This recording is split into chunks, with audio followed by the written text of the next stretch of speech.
Deep in Afghanistan, the Taliban ambush a US Navy SEAL team who are now in mortal danger. I can remember just pleading over the radios, please make yourself known, show yourself. This is Air Force Rescue. We are here to pick you up. Helicopter rescue from a mountain ledge is the SEALs' last hope. And I was thinking, wow, this is pretty small. Are we going to land here? And I'm like, holy crap, if we bump over 15, 10 feet, whatever it may be, we're going to hit that wall. The Special Operations' own rescue helicopter has just been shot down. Now, it's up to the US Air Force Reserve to take on a mission where the best of the best have already failed. America cannot afford to lose another helicopter on that mountain.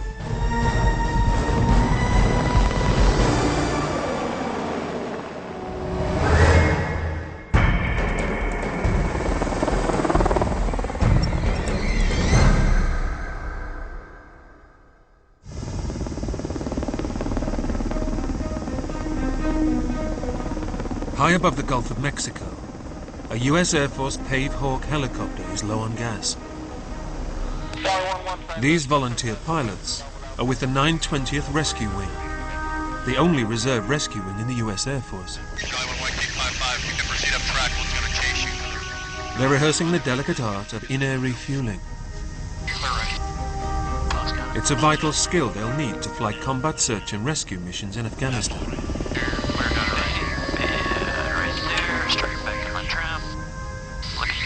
I came in the Air Force 23 years ago to be a rescue helicopter pilot. That's been a dream of mine even since I was in high school. Everybody has their choosing in life, and that's just something that I wanted to do. 1155, they're ready for disconnect. Okay, going now for disconnect. Today, Jeff McCrander is Commander of Operations in this unique aviation unit. For several months of the year, they fly active duty in war zones, before many of them return to their civilian jobs.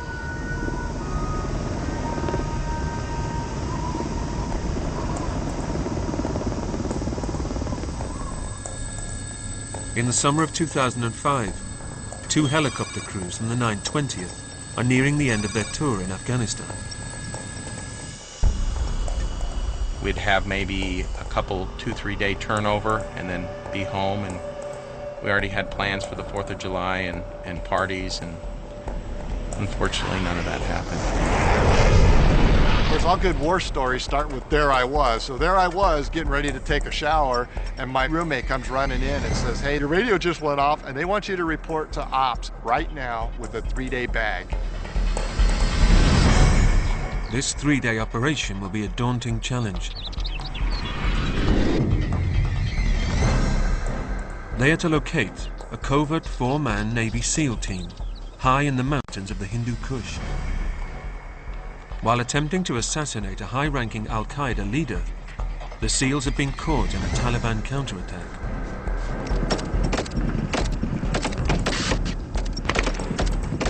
Finding themselves completely surrounded, they call for help. A Chinook, packed with Special Operations troops, sets off to extract them in broad daylight. Just as the helicopter makes its approach, a rocket-propelled grenade bursts through the open rear door, exploding the fuel tanks. Everyone on board is killed. It's the single biggest loss of American life in the Afghanistan war.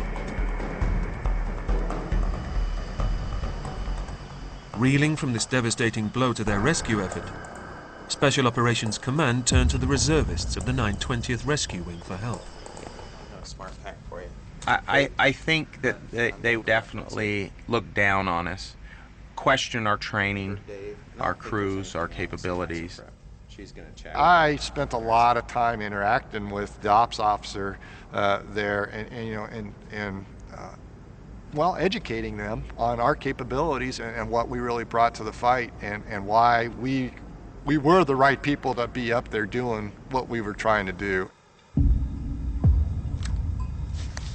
Our confidence was high that if there was somebody there and they were alive, we were going to find them. Skinny will be leading his men into the same valley where the Taliban shot down the Chinook. But instead of the lumbering Chinook, Skinny's crews will be flying one of the most sophisticated helicopters in the world, a toned-up version of the famous Black Hawk. We call it a Pave Hawk.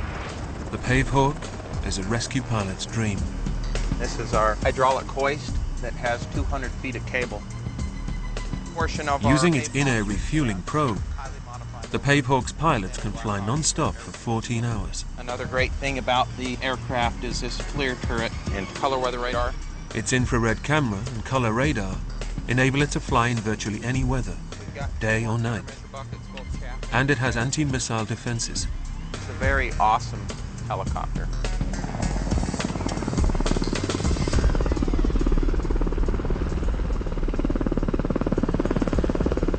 I like to think rescue really is one of the most specialized operations in the Air Force. I mean, based on our training and our tactics and that kind of thing. We always like to think of ourselves as special too. Each rescue helicopter trains with a crew of 6. 2 pilots, a flight engineer, a gunner, and 2 para-rescue men in the back. The para-rescue men, or PJs, are elite graduates of the so-called Superman School. We're used to the exciting things, jumping on airplanes and scuba diving and shooting and running and in the middle of the night and just doing wild things. PJs are among the most highly trained emergency trauma specialists in the US military. It's the PJs who will be first out of the helicopter when they reach the landing zone.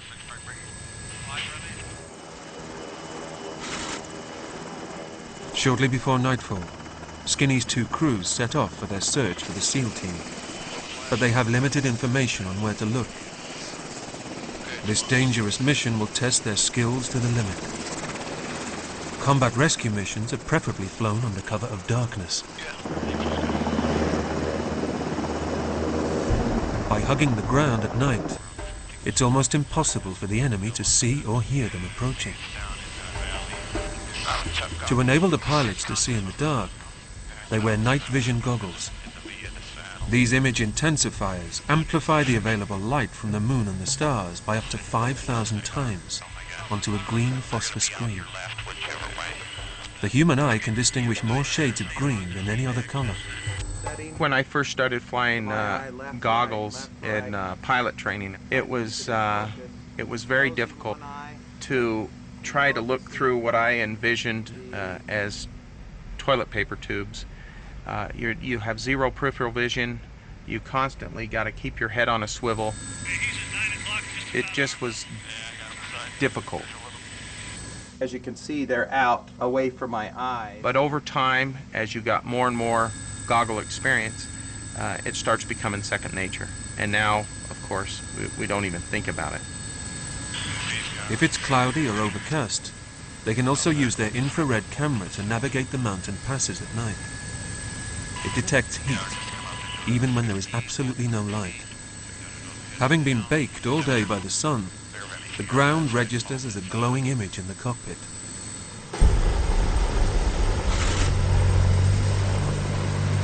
Eight hours into their search, high up in the Hindu Kush mountains, the rescuers are still looking and listening for any signal that could locate the SEAL team. Because, you hear the radio key and you're like, oh, they're right here, they got to be close by. But it's just finding a needle in a haystack. Those mountains were 6,000, 7,000, 8,000 feet high and a lot of area to cover. They fly as close as they dare to the mountainside.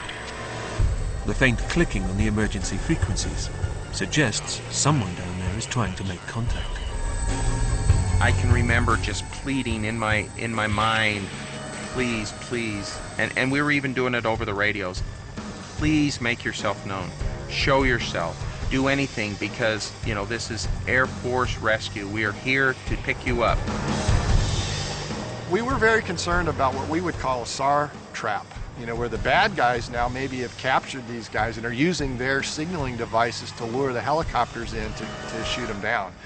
And they had obviously demonstrated an ability to shoot down U.S. helicopters in that area because we were searching the same area where they had just shot down a U.S. helicopter.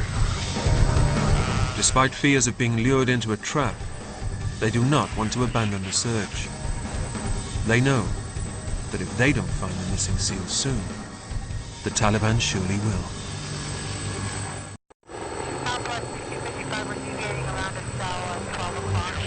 It's been a long night for the combat search and rescue crews. After hours of searching, they've still not made contact with the missing SEAL team. They return to base before sunup takes away their cover of darkness.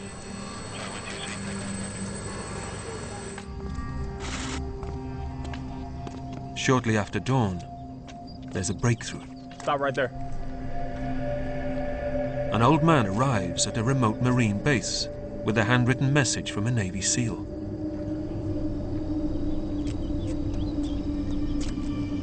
The SEAL's name is Marcus Luttrell.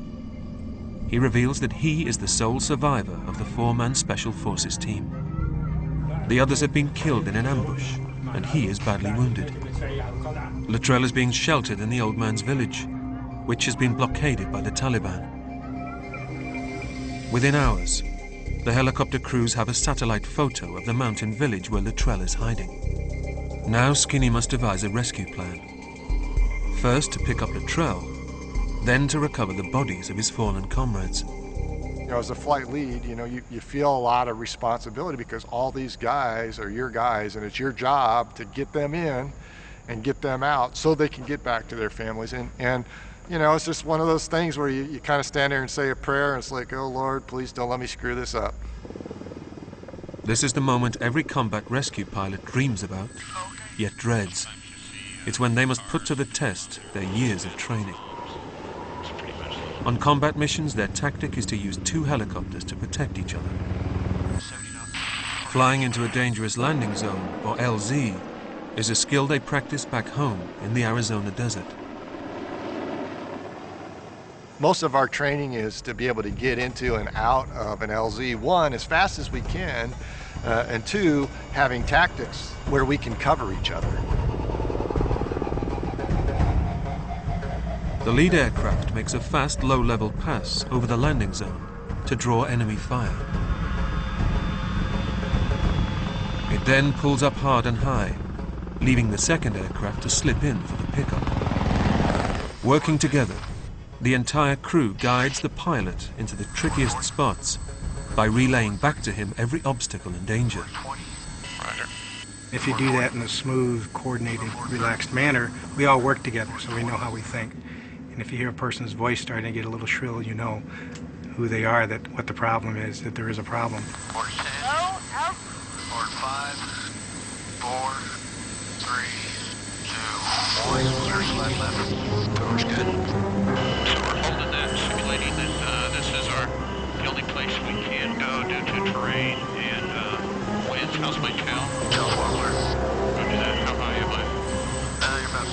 You're about 20. You got a big 20 feet. Top left. Coming right. Clear. Power's good. 88. You're okay. These maneuvers are difficult enough in Arizona in daylight, but flying into the Afghan mountains at night, they're extremely hazardous, particularly with the Taliban lying in wait to shoot down another helicopter.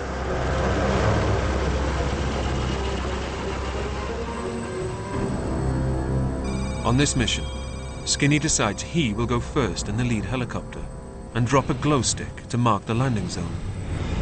For Spanky, this is the first time he hears that he will be landing in the second helicopter to pick up Luttrell. And that's when my heart sank. My comfort level shifted, if you will. Now I frantically started paying more attention to the brief, looking harder at the landing zone.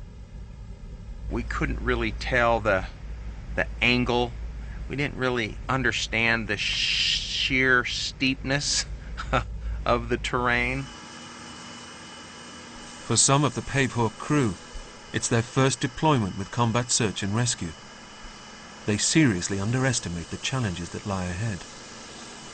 One of our senior gunners came up to me and he was like, "Do you know that some of us wait our entire careers for one of these?" I had no idea what he's talking about.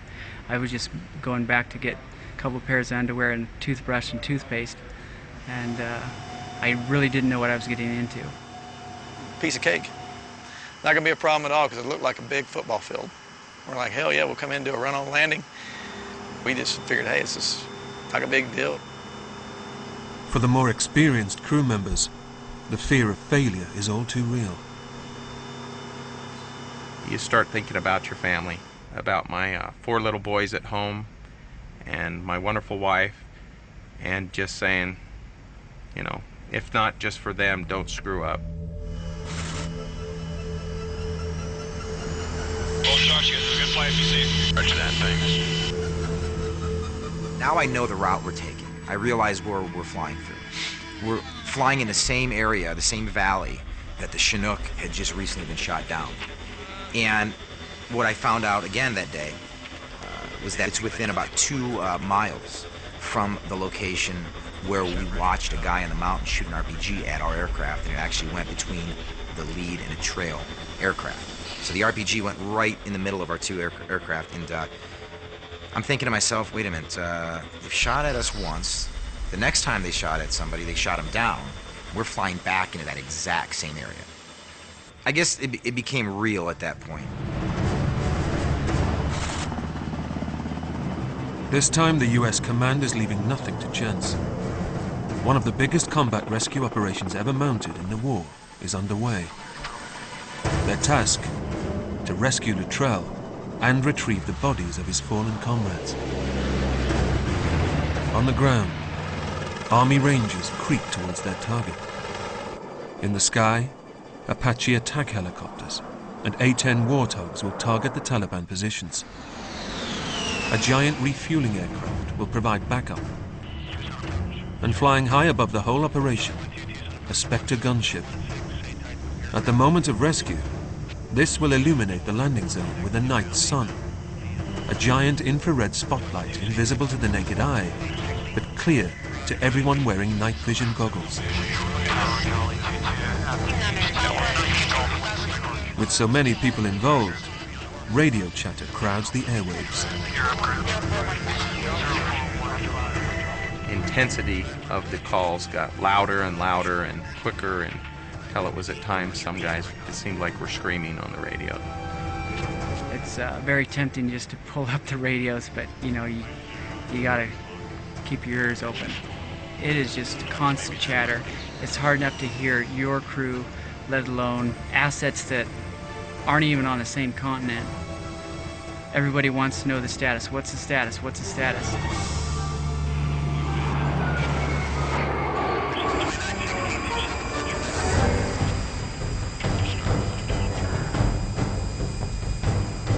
As the Pave Hawks speed on to their destination, one call penetrates the radio chatter. A new location for the pickup point.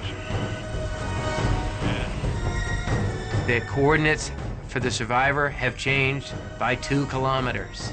In this steep mountain terrain, a difference of 2 kilometers could mean landing on a valley floor or on a cliff face. That sparked a little helmet fire for me. We're inbound, we're freaking 3 minutes out from the LZ, and I'm like, I don't need a grid coordinate right now, because I can't come in focused inside this aircraft and put that in fast enough. Not good. No. Despite the last-minute confusion from Command HQ, Skinny tells his co-pilot, JP, they have to go in. An extra decimal place on the end of the coordinates has almost jeopardized the entire mission. It turns out, due to a misapprehension of what the scale of the maps and the coordinate format that they were using, the actual objective did not change the 2 kilometers that we were told. It changed precisely 2 meters on the map.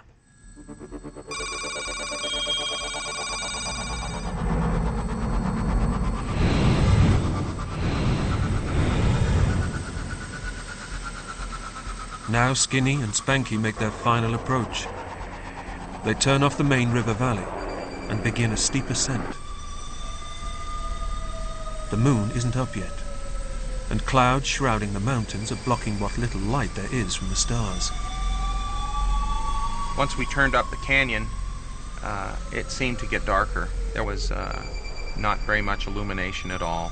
Our goggles were basically almost shutting down because of that. Now to see in the dark they have to rely on their infrared camera. The small screen displays the residual heat from the mountain rocks, outlining the horizon ahead.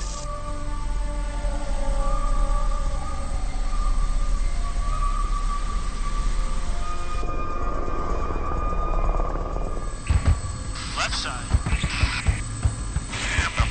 Below them, a battle rages between US forces and the Taliban. The valley is alive with infrared marker strobes. These bright pulses are only visible with night vision goggles. Every ranger on the ground and US aircraft in the sky identifies themselves in this way. Everybody in their right mind is turning on their strobe light and saying, hey, I'm a friendly, don't shoot over here. IR strobe looks a lot like, you know, muzzle flashes. It's really hard to keep your calm and not be trigger happy. They are entering a dangerously hot war zone. To reduce the risk of being hit by enemy fire, they begin evasive maneuvers, yanking and banking through the twists and turns of the valley. But as they climb higher up the mountains, the air becomes thinner, so the performance of the helicopter's rotor blades is drastically reduced. The only way to maintain their roller coaster ride is to lose weight.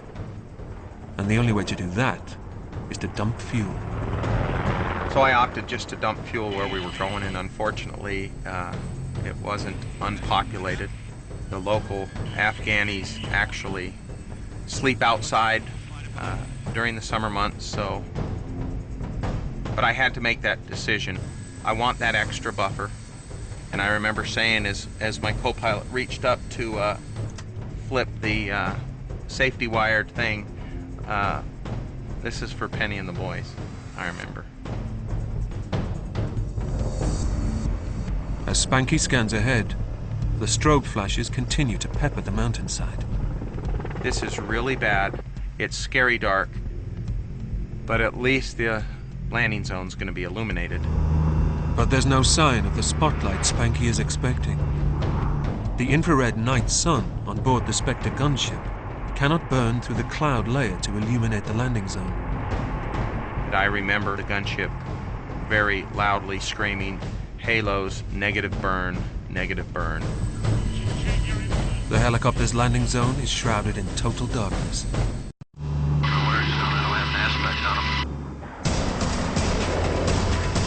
Deep in Afghanistan, a massive combat search and rescue mission is closing in on its target, Navy SEAL Marcus Luttrell. On the ground, a battle is raging between US forces and the Taliban. In the air, the helicopter pilots have a problem. On their final approach to the pickup point, they're flying blind. The Spectre gunship, flying high above, is still unable to shine its infrared spotlight through the layers of cloud. Flying much lower, the A-10 Warthogs begin attacking the Taliban positions.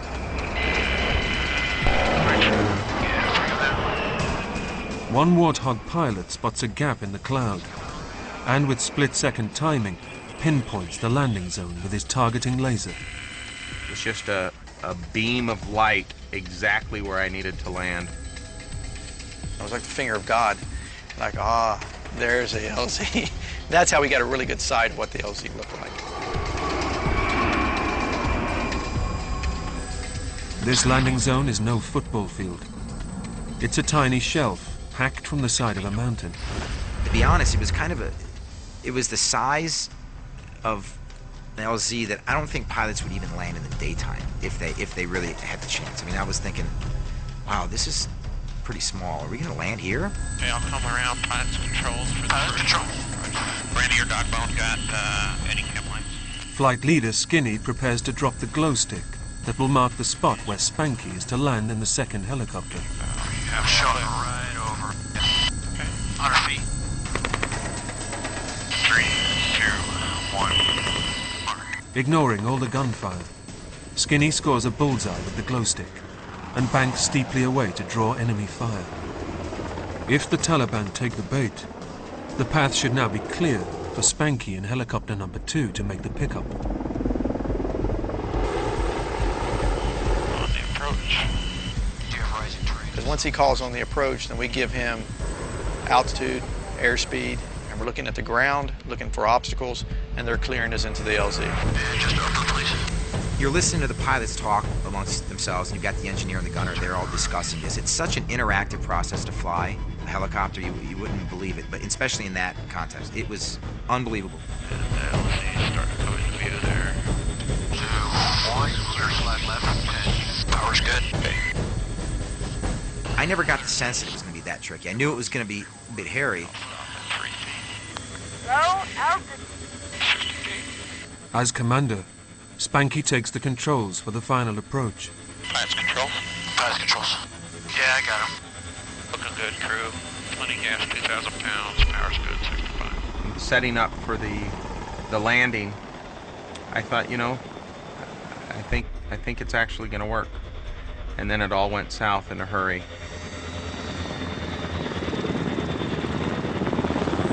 You can feel the pitch change. You can feel the pitch in the blades. You can hear the engines. Even though my adrenaline had been going, my heart started beating a little bit more. It was like, okay, here we are. Let's just stay focused. Slight down slope. You know, all the way up to that point, all the way up to where we were 10 feet above the ground, everything was nice and calm. 430. 420. 4, 3, 2, 1. And then, brownout. In the last seconds of the approach, the downwash of the rotors whips up a blinding cloud of desert dust. And that's probably a helicopter pilot's worst nightmare. Up in the mountains, on a very dark night, in a very tight, confined space, browning out and now losing all visual references. Now I can no longer see the strobe lights on the LZ. And if I can't see the strobe lights on the LZ, the pilots can't see the strobe lights on the LZ, and that becomes a problem. We've got instruments to kind of tell us our drift, but it's just, we can't fly with our eyes closed, and it feels like you've got your eyes closed. If I was drifting and tried to bring it down on the ground, my tires would hit, and I would inevitably, most likely, roll over. In a brownout, it's hard to tell whether the helicopter is drifting to left or right. A pilot landing blind on an uneven surface risks rolling over. The first wheel to touch the ground becomes a tipping point that can trigger disaster. It's very easy for the helicopter to continue and pivot on that point, roll over, blades hit the ground, and that's all she wrote. As they brace themselves for touchdown, Spanky's crew are all on maximum alert. I remember looking to my left and I could see a wall from the mountain. And I just saw that and I'm like, holy crap, if we, bump over 15, 10 feet, whatever it may be, we're gonna hit that wall. Then Spanky saw on his side a 1,500, 2,000 foot drop off.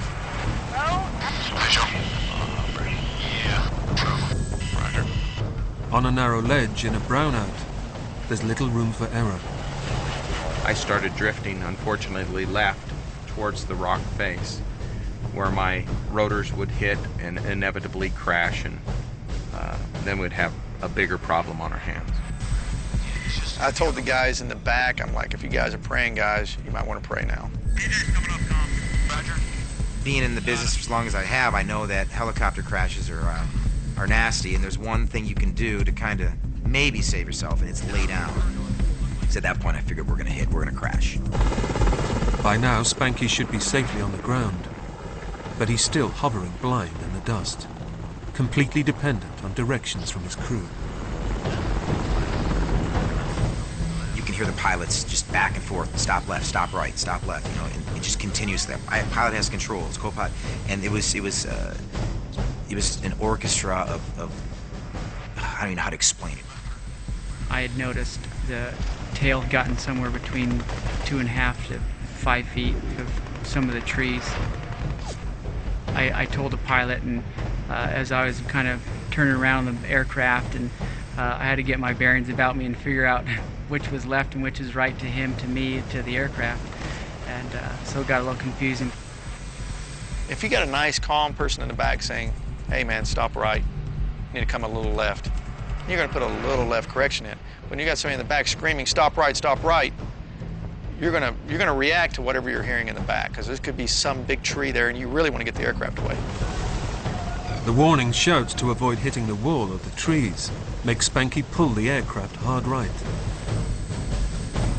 At the same moment, Gonzo, fearful of the drop-off on the other side, goes to the dual controls to prevent Spanky overcorrecting. I just put my hand up by the stick because I was expecting a huge correction, and I just kept Spanky from making that. My technique is when I come into the LZ, 10 feet off the ground, look for a reference, a rock, anything that's not going to blow away. And I went down and looked, and I just didn't see nothing. It was just dust.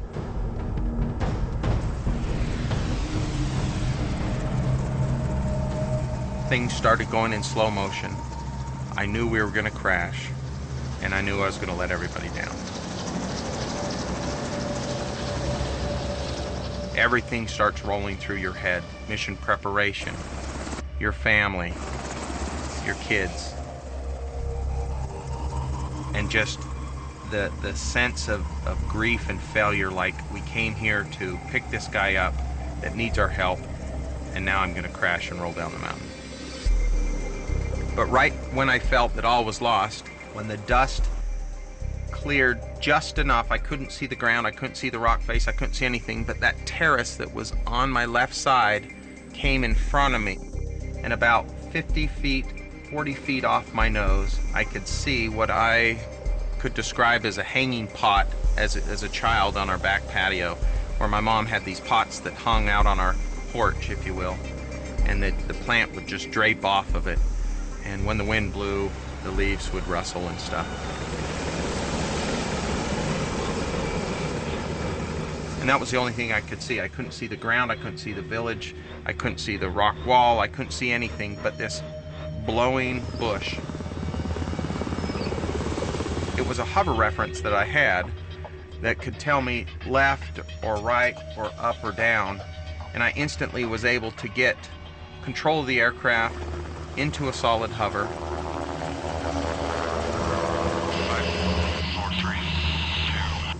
Only when the dust settles do they realize the incredible tightness of the landing zone.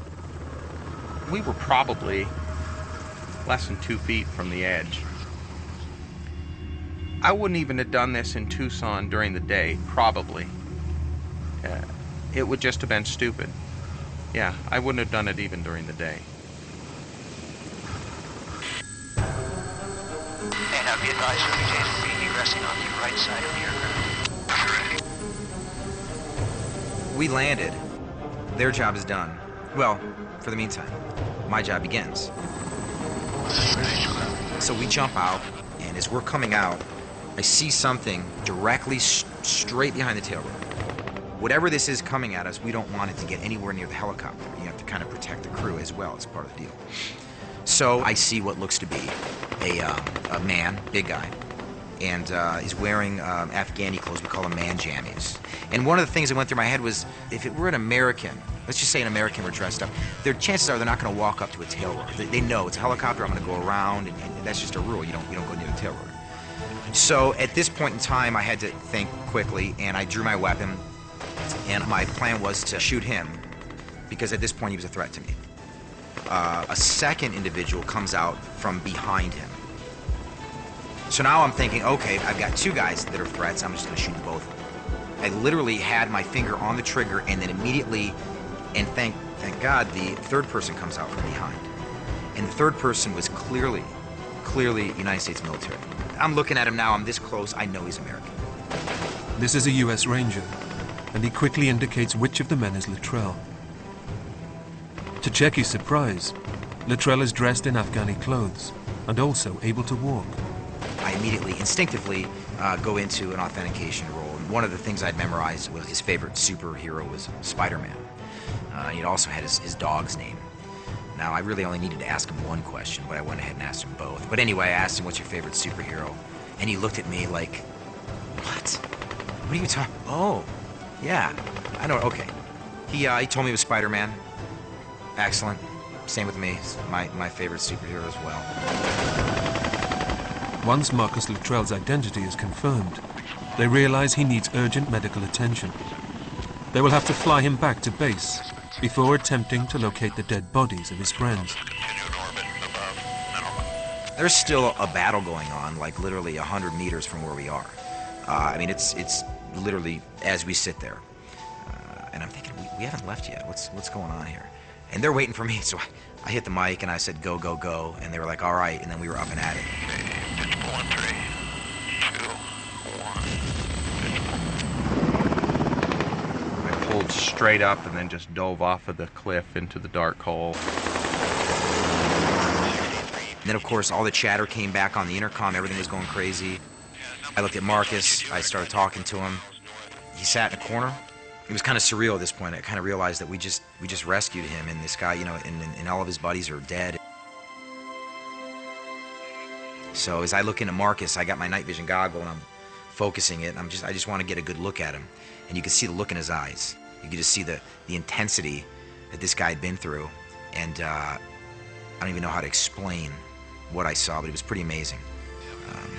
I tapped him on the shoulder. I shook his hand. I said, "Welcome home, brother."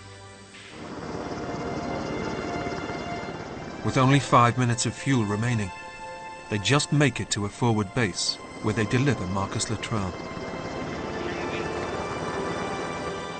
With his legs full of shrapnel, a SEAL to the end, he insists on walking to the medical unit.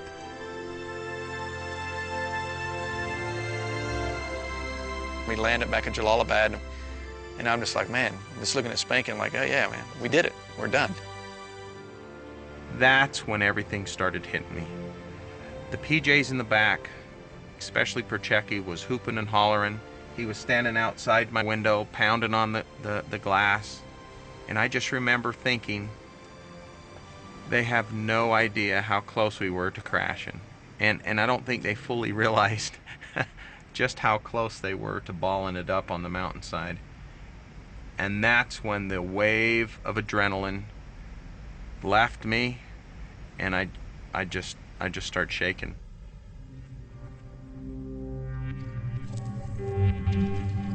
Spanky's thoughts are now 7,000 miles and half a world away. For Skinny and the men of the 920th Rescue Wing, there is one last job. Somewhere on that black mountainside lie the bodies of 3 Navy SEALs. To bring them home, the rescue crews will fly into one of the most hostile environments they've ever encountered.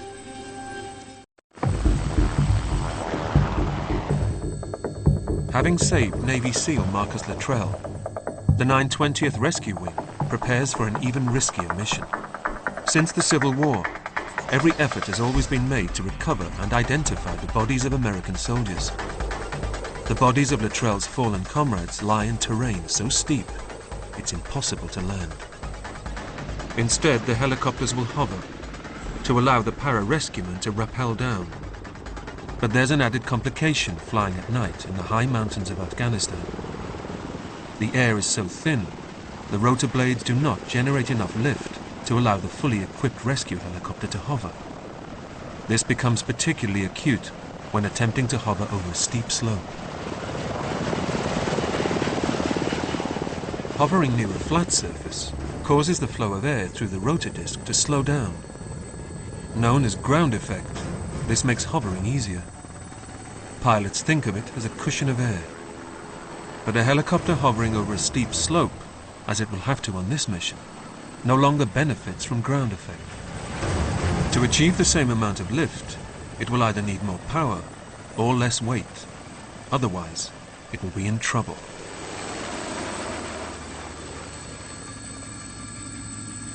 Before they take Checky and the para-rescue men back in again, they'll need to drastically reduce their load. How do you lighten these helicopters? Well, you take these big heavy fuel tanks off. You take these big heavy machine guns off. We thought it just might work. They pulled everything off of that helicopter that wasn't nailed down, and they pulled off some things that were nailed down. I made the hard call to say, we're going to pull all the weapons and ammo off too. I was like, what? What do you mean you're going to take the guns? I was told in tech school that when you deploy, you'll never take your hand off the weapon. Well, that didn't really work out so well. I even went so far as to remove the body armor in the back of my vest, just because that's really heavy. Of course, I didn't tell anybody that, because that's a no-no. At their pre-flight briefing at Bagram Air Base, a senior officer reminds Skinny of the fate of the downed Special Forces Chinook. He basically said, America cannot afford to lose another helicopter on that mountain. I mean, those were his words to me. Where we were going in, the 47 had crashed just on the other side of the same mountain that we were about to go and hover on. This time it's Skinny who'll be making the pickup. In the middle of the night, they fly out to the place where US Rangers on the ground have found the bodies of the SEALs.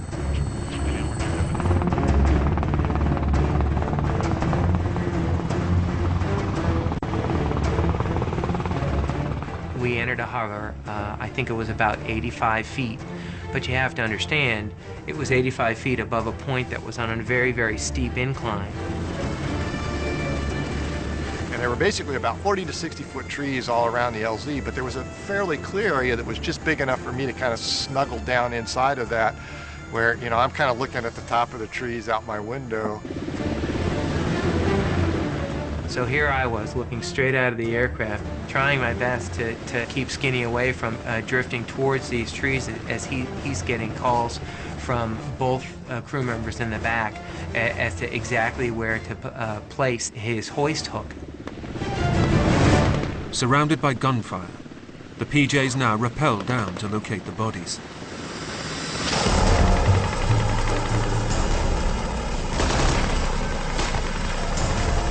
So you're on the side of a mountain with night vision goggles, and you're trying to tie knots, and you've got gloves on, and you're trying to negotiate rocks.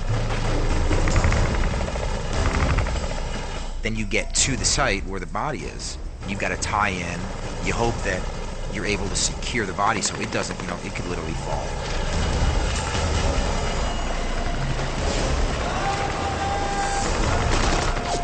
Hovering above the PJs, the Pavehawk's engines strain to maintain lift. You've got rock slides from the top of the mountain coming down on you. And you got to remember, you're a combatant in a wartime theater.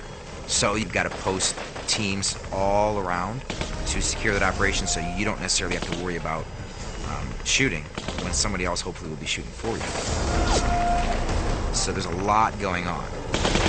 As ground troops exchange fire with the Taliban, the PJs secure the bodies.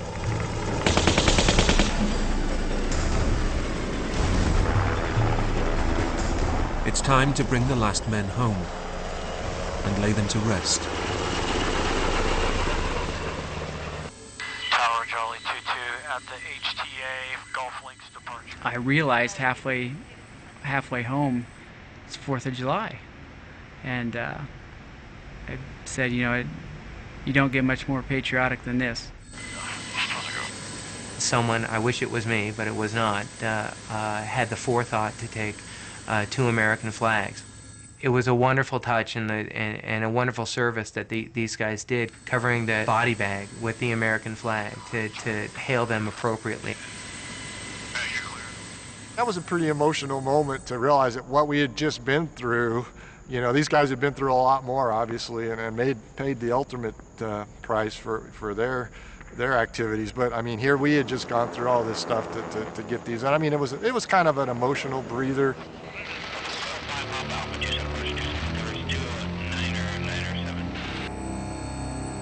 It was still dark when we landed back at Bagram, I remember.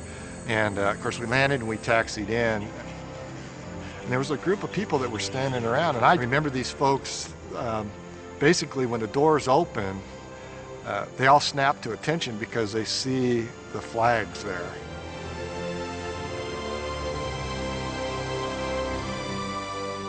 With outstanding bravery, the men of Air Force Reserve Combat Search and Rescue have saved Luttrell and recovered the bodies of his comrades.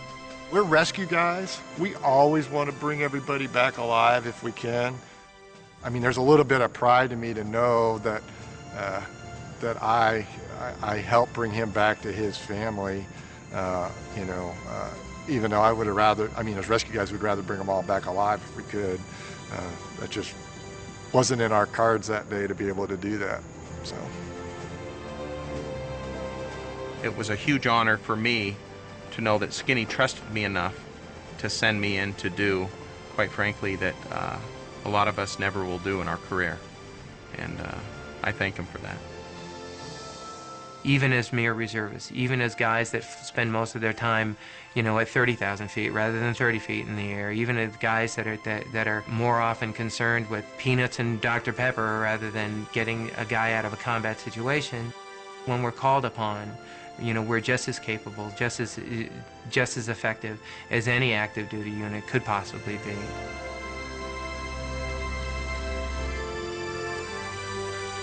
For their heroism, each crew member of the helicopter rescue team was awarded the Air Force Medal.